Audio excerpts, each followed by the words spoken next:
Muy buenas tardes, días, perdón. Ciudadano Rodríguez Juárez Arturo, muchas gracias por asistir a su entrevista a este recinto legislativo. Por acuerdo de la Comisión de Transparencia y Combate a la Corrupción, voy a hacer las puntuales cuestionamientos para explicarle cómo va a ser el procedimiento de su entrevista. Primero, vamos a darle 10 minutos para que usted pueda hacer uso de la palabra y explicarnos lo que nosotros desee, más bien lo que usted desee que nosotros sepamos sobre usted y por qué tenemos que considerarlo para ser comisionado del InfoDF. Posteriormente, cada diputado tiene hasta 3 minutos para formularle preguntas y pasaremos esta urna para que elija una pregunta del micrositio que es público y puede agarrarla para poder contestar después el conjunto de preguntas de los diputados. Ahí tendrá hasta 5 minutos para poder continuar con sus respuestas de las preguntas y lo invitaríamos a salir respetuosamente de este salón de sesiones. ¿Tiene alguna duda, algún comentario? ¿Quedó claras las instrucciones? Muy claro, diputado. Gracias. Perfecto. Siendo así, ciudadano Rodríguez Juárez tiene hasta 10 minutos para su exposición. Muchas gracias y éxito. Muchas gracias. Muy buenos días, diputados de esta Comisión de Transparencia y Combate a la Corrupción de la Asamblea Legislativa del Distrito Federal. Me complace participar el día de hoy en este foro de entrevistas para quienes deseamos y aspiramos a ocupar el cargo de comisionados ciudadanos del Instituto de Transparencia de la Ciudad de México. Mi nombre es Arturo Rodríguez Juárez, soy licenciado en Derecho, tengo estudios en maestría en Derecho Penal a través del nuevo sistema penal acusatorio. Mi experiencia laboral data desde hace más de 20 años, en parte la debo al trabajo legislativo, materializando a través de mi compromiso con la transparencia, la información pública, rendición de cuentas y combate a la corrupción. Como secretario técnico de la Comisión de Participación Ciudadana en la Cámara de Diputados, atendimos a diferentes organizaciones que reclamaban la difusión de acciones que tanto el gobierno de la ciudad, tanto el gobierno de la ciudad como las delegaciones realizaban y que informaran de algún modo las acciones de gobierno y cómo se ejercía el presupuesto, logrando junto con ellas que se generaran acciones que permitieran la participación más activa de la población y que estuvieran más pendientes de los actuares del gobierno, ya que el hecho de que los gobiernos sean abiertos y que a su vez permitan la participación sustantiva de la ciudadanía en los asuntos públicos y que ello se transparente y además se rindan cuentas sobre su quehacer, resulta idóneo para el bienestar que se busca para nuestra ciudad, pues no se debe olvidar que es la sociedad a quien nos debemos como servidores públicos, sea cual sea nuestro encargo. Desde mi quehacer en la administración pública he sido congruente con los postulados de la democracia y la transparencia, ya que me he regido por el compromiso público entendido en el sentido de que el poder emana del pueblo y es para el pueblo. Y de esta manera he logrado procurar y velar por la integridad de las instituciones públicas a las que he pertenecido, bajo la premisa de que el engranaje entre la sociedad y las instituciones públicas logra un adecuado funcionamiento en beneficio de nuestra sociedad. La existencia de controles internos de la administración pública sin el efectivo acceso a la información en manos del gobierno debilita por una parte la posibilidad de evaluar y fiscalizar de manera participativa y efectiva de los ciudadanos en los asuntos de los cuales le interesa, ya sea porque afecten sus intereses, sus bienes o sus derechos. Para fomentar las actividades y el quehacer del instituto es necesario tener una participación más activa, que pudiera darse a través de esta información en las instalaciones de las oficinas de aquellos edificios de gobierno en donde se aglomera un mayor número de ciudadanos, de la sociedad, que esté enterada que el instituto es una herramienta fundamental para los capitalinos para tener acceso a la información pública que detentan todos aquellos sujetos obligados que hacen referencia a la Ciudad de México. Por mi trayectoria en el instituto por más de 4 años, puedo decir en sentido favorable que hay que destacar que el instituto se ha convertido en un referente y punta de lanza en el tema de transparencia y acceso a la información, pública y rendición de cuentas, puesto que ha garantizado el derecho de acceso de los ciudadanos mediante la implementación de la nueva Ley de Transparencia, dando cabal cumplimiento a la solicitud y entrega de la información que en su defecto deberían de entregar todos aquellos sujetos obligados a través de sus portales de Internet, de las evaluaciones constantes y de los múltiples cursos de capacitación que imparte el Instituto. Pero en caso contrario, también se ha procedido vía administrativa con mano fuerte en contra de los sujetos obligados que han dejado de dar cumplimiento a la ley, dando vista con esto a la Contraloría General o en su defecto al superior jerárquico inmediato. Considero particularmente que algo que está fallando en cuanto a la asistencia técnica y capacitación que se le da a los sujetos obligados, que puede obedecer en diferentes circunstancias, que puede ser el rol que hacen estos dentro de sus empleados que tienen de las oficinas de información pública, ya sea por la falta de infraestructura o bien por la falta de compromiso con la transparencia y la rendición de cuentas.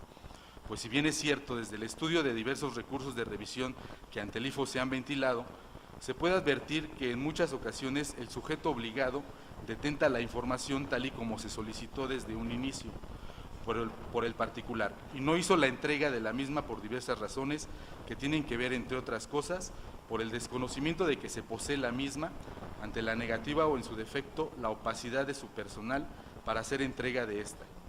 Por lo anterior, a consideración de su servidor, se estima la imperiosa necesidad de generar las condiciones para que los sujetos obligados procuren cumplir desde un inicio con las solicitudes de los particulares mediante la constante capacitación respecto a la ley de la materia, pero además de la integración de estructuras internas de los mismos sujetos obligados.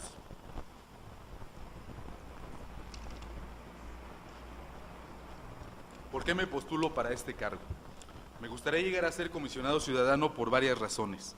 La transparencia, rendición de cuentas y protección de datos personales son herramientas básicas para la prevención en el combate a la corrupción. Y este año electoral nos vamos a encontrar con varios retos en estas materias. Además de la entrada en vigor de nuestra Constitución de la Ciudad de México y todo el andamiaje de reformas que están en avanzada para crear el sistema anticorrupción para la Ciudad de México, en donde el Instituto es parte. Igualmente encontramos componentes que extienden el concepto de prevención y combate a la corrupción, pues hallamos la incorporación de más instrumentos como la rendición de cuentas, la debida gestión de los asuntos y bienes públicos, la transparencia y acceso a la información pública, además, por supuesto, de los mecanismos de sanción, ya sea vía administrativa o penal. Señores diputados, las leyes que ustedes han tenido a bien aprobar para la generación del sistema anticorrupción de la ciudad, en donde el Instituto es parte, pone a este en una perspectiva de nuevos retos y por ende de trabajar para materializar el trabajo que ustedes ya realizaron. Si bien el Instituto es meramente administrativo, lo es también que es una importante herramienta para la prevención y en combate a la corrupción. Ahora bien, me gustaría hacer una propuesta que no atañe directamente al Instituto, sin embargo sí al país, y en donde evidentemente tendrían que participar diferentes instancias de gobierno y evidentemente la Cámara de Diputados. Dicha propuesta corresponde al tema de la difusión de transparencia y acceso a la información mediante la implementación en su calidad de derecho humano, para que sea considerada como materia e impartirla en el programa de estudios a nivel secundaria, medio superior y superior. Si bien ya existen posgrados en medio superior, en superior de esta materia, también lo es que es evidente que necesitamos que nuestros jóvenes tengan el conocimiento desde muy temprana edad de que tienen derecho a este acceso de la información y a este derecho humano. Luego entonces sería importante pues recabar la información necesaria, a través de foros abiertos, para mediar y decidir si es considerable establecer esta materia en el sistema educativo de nuestro país. Para concluir con mi intervención y para efectos del formato de calificación que utilizará la Comisión Técnica, me gustaría comentar que con independencia de mi exposición, como pueden ver en mi expediente, se acredita de manera fehaciente mi participación con diferentes sectores de la sociedad, como son las cartas de postulación de la Asociación Nacional de Padres de Familia, el Tribunal Superior de Justicia, el coordinador de noticias de W Radio y la Junta Local de Conciliación y Arbitraje. Por mi parte es cuanto. Muchas gracias por su atención. Muchas gracias, ciudadano Rodríguez. Cedo el uso de la palabra al diputado Alfonso Suárez del Real. Gracias, señor presidente, maestro Rodríguez Suárez. Su currícula también nos vincula de una forma u otra la participación en el legislativo, tanto Asamblea Legislativa como en Cámara de Diputados, en diferentes cargos de importancia dentro del ámbito de la asesoría. Y definitivamente en relación a la transparencia también tiene, laboralmente hablando, una experiencia muy puntual. Ha precisado usted perfectamente que uno de los grandes retos es la armonización de Constitución y la ley. Sin embargo, sí me llama mucho la atención que su lenguaje sigue siendo el de herramienta, el de es un lenguaje que no se corresponde a los instrumentos para ejercer un derecho. Preguntarle puntualmente, ¿usted consideraría que para la inserción en la currícula educativa una materia es suficiente? ¿No sería mejor que la transparencia se aplicara desde la misma escuela? Que se tuviera acceso a los procedimientos administrativos, etcétera, y se entonces enseñara de forma práctica y no solamente teórica la parte del ejercicio del derecho de acceso a la información. Por sus respuestas, anticipadamente le doy las gracias. Es cuanto, señor presidente. Muchas gracias, diputado Suárez. Diputado Corchado, hasta por 3 minutos. Muchas gracias, diputado presidente. Muy buen día. La pregunta sería, eres proyectista en este momento en el instituto, ¿qué tanto del trabajo real de la institución recae en los proyectistas desde tu perspectiva y qué tanta de la responsabilidad recae directamente en los consejeros? En los comisionados. Muchas gracias, diputado Corchado. Mi pregunta es muy puntual, viendo su perfil técnico que tiene conocimiento de la propia ley.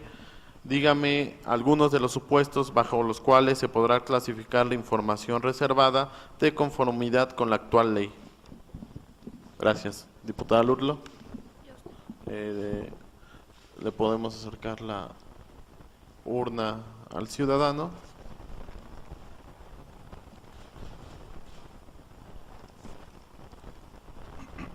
¿En qué se diferencia el derecho a la protección de datos personales y el derecho a la privacidad? Perfecto.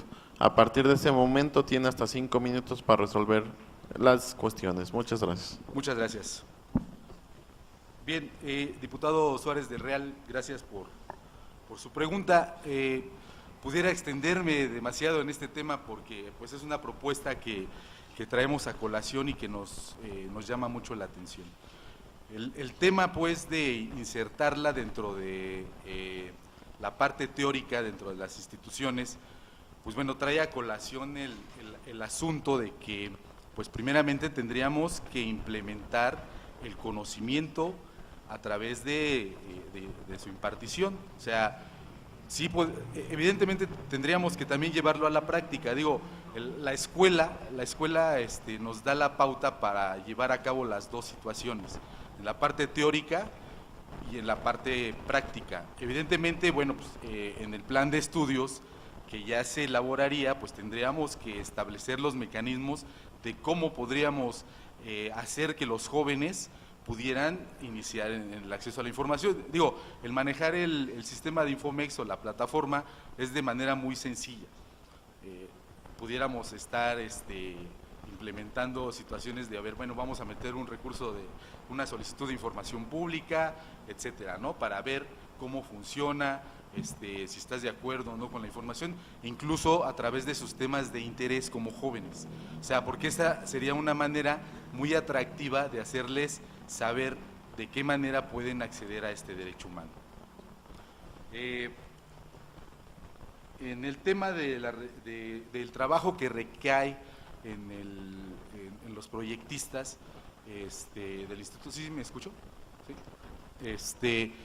Pues evidentemente el área jurídica, la Dirección de Asuntos Jurídicos dentro del instituto es el área medular del instituto, o sea, pues es donde recae el quehacer del instituto y el porqué del instituto, o sea, por qué es el instituto. De los 4 años que yo llevo dentro del instituto, el año pasado, el 2016, creo que fue el 2015, perdón, 2015-2016, el 2016 fue uno de los mayores que llevó a cabo recursos de revisión por el asunto de la transición de los gobiernos. Esto, bueno, pues, genera una euforia de saber y conocer cuáles fueron los trabajos que realizaron cada uno de los gobiernos. Entonces, recae la mayor responsabilidad del instituto recae sobre el área jurídica.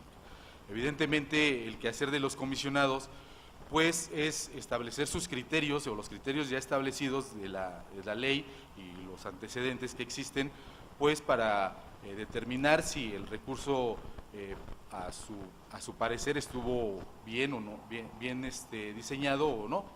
Entonces, el área jurídica es el área medular del instituto, es donde recae prácticamente todo el trabajo. Digo, las otras áreas tienen sus propios trabajos y pues son lo importante. Bueno, pues a través de todas ellas funcionamos dentro del instituto.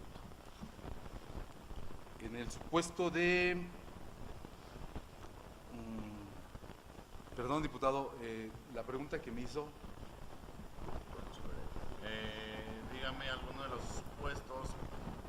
Dígame alguno de los supuestos bajo los cuales se podrá clasificar la información reservada conformidad a la nueva ley de transparencia. Ok, bueno, la clasificación de la información se puede reservar por situaciones de seguridad para cubrir a las personas, cuando se esté en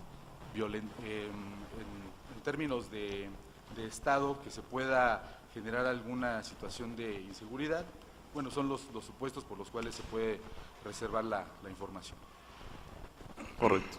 Y la pregunta de en qué se diferencia el derecho de la protección de datos personales al derecho a la privacidad. Bueno, pues los derechos personales tienen que ver evidentemente con nuestros nombres y todo aquello que hace referencia a nuestro estatus jurídico. Y el derecho a la privacidad, bueno, pues también tiene que ver con ello, pero va más encaminado también a nuestra vida privada, ¿no? ¿Qué hacemos? ¿Con quién? ¿En dónde? ¿Cómo nos relacionamos? Etcétera. Por mi parte sería todo. Muchas gracias. Ciudadano, le instruyo a la Secretaría Técnica, a nombre de la Comisión de Transparencia, que pueda acompañar al ciudadano afuera de este recinto legislativo.